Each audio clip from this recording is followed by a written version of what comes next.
अस्सलाम वालेकुम नाज़रीन, न्यूज़ शो के स्पेशल प्रोग्राम के साथ एक बार फिर आपके मेज़बान मुबीन रशीद हाजिर खिदमत है। नाज़रीन, आज के अपने इस प्रोग्राम के अंदर हम बात करेंगे पाकिस्तान को दरपेश चैलेंजेस के हवाले से, जो कि अंदरूनी और बैरूनी तौर पर वाकई दरपेश हैं, और जो नाज़रीन माजी में भी कई दफ़ा कहा जाता रहा है कि पाकिस्तान अपनी तारीख के एक नाजुक तरीन दौर से गुजर रहा है। अब हकीकतन पाकिस्तान को इतने ज़्यादा चैलेंजेस का सामना करना पड़ रहा है कि जिसकी वजह से वाकई ये बात कही जा सकती है कि पाकिस्तान अपनी तारीख के एक नाजुक तरीन मोड़ पर खड़ा है। यकीनन नाज़रीन, अब पाकिस्तान के पास ऑप्शंस भी बहुत कम हैं, दोस्त भी बहुत कम हैं। ऐसी सूरत हाल के अंदर जब तक अवाम खुद मुत्तहिद नहीं होंगे, सियासतदान बाशऊर नहीं होंगे, हम इन हालात और चैलेंजेस का मुकाबला नहीं कर सकते। नाज़रीन, पाकिस्तान के अंदर इस वक्त जो मसाइल हैं उनमें एक बहुत बड़ा अंसर मजहबी हवाले से भी कहा जाता है कि पाकिस्तान के अंदर जो मुख्तलिफ मजहबी अनासिर हैं, हमारे उलमा मुशाइख, उनको भी मिलजुल कर बैठ कर मसाइल का हल निकालने की ज़रूरत है। इस्लाम में इज्तिहाद की जो बात की जाती है उसको इस वक्त अमली जामा पहनाने की इंतहाई ज़रूरत है, क्योंकि उसके नतीजे में एक बेहतरी का कोई रास्ता तलाश किया जा सकता है। क्योंकि इस्लाम को अगर उन्हीं उसूलों पर, पुराने दकियानूसी उसूलों पर इस्तेमाल किया जाता रहा तो फिर शायद हम उस तरह को बेहतरी का नया रास्ता ना तलाश कर सके जिसकी हमें इस वक्त ज़रूरत भी है। यही जानने के लिए इस वक्त हमारे साथ स्टूडियो के अंदर नहायत अहम मेहमान शख्सियत मौजूद है, जनाब सूफी मसूद अहमद सदीकी अल मारूफ लासानी सरकार। आप अमीर हैं तंजीम मुशाइख उज़ाम पाकिस्तान के, फैसलाबाद से आपका ताल्लुक है, मारूफ आलिम दीन और मजहबी रहनुमा हैं। सूफी साहब, मैं गुफ्तगू का आगाज़ आपसे करना चाहूँगा। सबसे पहले तो बहुत शुक्रिया, आप तशरीफ लाए, आपने अपना कीमती वक्त में से हमारे लिए वक्त निकाला। आज जो हम चैलेंजेस की बात करते हैं पाकिस्तान के हवाले से, उसमें उलमा के किरदार के हवाले से आप किस हद तक मुतमईन है पाकिस्तान में उलमा के किरदार के हवाले से, और इस सिलसिले में आपकी अब तक क्या पेशरफ्त है? औज़ु बिल्लाहि समीउल अलीम मिनश शैतानिर रजीम।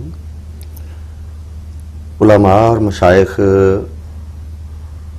की तंजीमें बनी हुई हैं, मुख्तलिफ हुकूमतों ने, हर जो भी हुकूमत आई उन्होंने अपने विंग बनाए जी, लेकिन वो मौसर नहीं रही। उनके राबते दूसरे मशाइख के साथ नहीं रहे जी, यानी बहुत कम रहे, इत्तेहाद नहीं रहा उनका आपस में।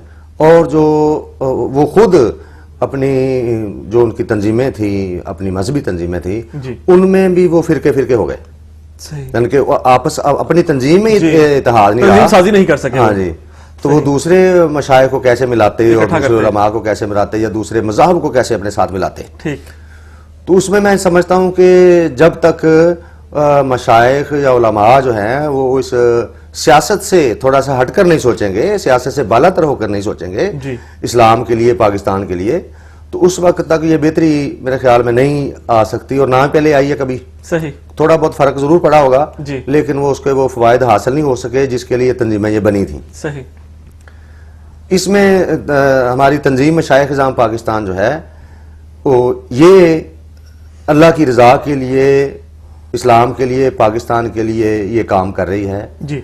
और हमारी कारकर्दगी को देखकर और हमने जो इदारे कायम किए, लंगर खाने किए, यानी कि मखलूक खुदा की खिदमत के लिए जो मसाइल थे उनको हल करने की कोशिश की उस बंदे। सर, कितने मेंबर हैं आपके और कितने लंगर खाने, कुछ इसकी तफसीलात भी हमें बता सकेंगे आप? लंगर खाने तकरीबन काफी शहरों में हो चुके हैं और ये बढ़ रहे हैं। अच्छा। मतलब कि हर माह इनकी तादाद में इजाफा होता रहा है। ठीक है, और मेंबरान की तादाद आपकी? मेंबरान तकरीबन तंजीम मशाइख इज़ाम में तकरीबन 6000 पीर साहबान इसमें लगभग कम बेश शामिल पूरे पाकिस्तान से। हाँ जी, ठीक।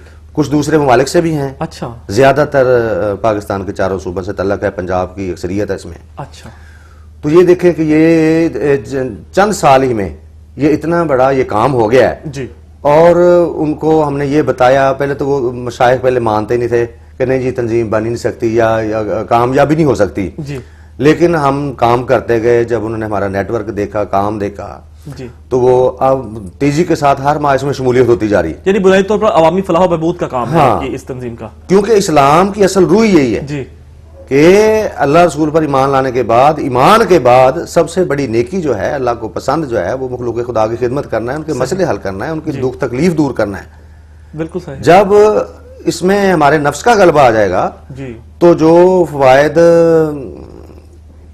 हमें मिलने थे रूहानी तौर पर जी, वो भी नहीं रहेंगे। सही, और उसमें एक नफ्स परस्ती गालिब आने की वजह से वो फैज भी खत्म हो जाता है और वो काम सही नहीं।